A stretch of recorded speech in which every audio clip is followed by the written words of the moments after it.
I'm going to show you how to make using Windows File Explorer a bit more efficient. So first I'll open my Windows File Explorer and I'm going to go to Secure Share because that's where I find that it would be the most helpful. David has all these documents and we want to move them, right? So right now I can't do anything but click on them. If I press Control, I'll be able to click on more than one. But that is not as efficient as the checkboxes beside it. We'll go all the way down.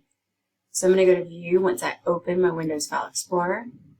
Go over to the right and click Item Checkbox. And now we have everything we need.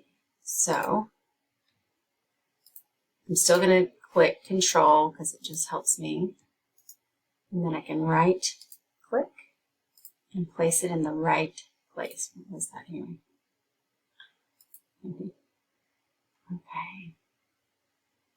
And if you're not familiar with how to do these things, I'm making a new folder.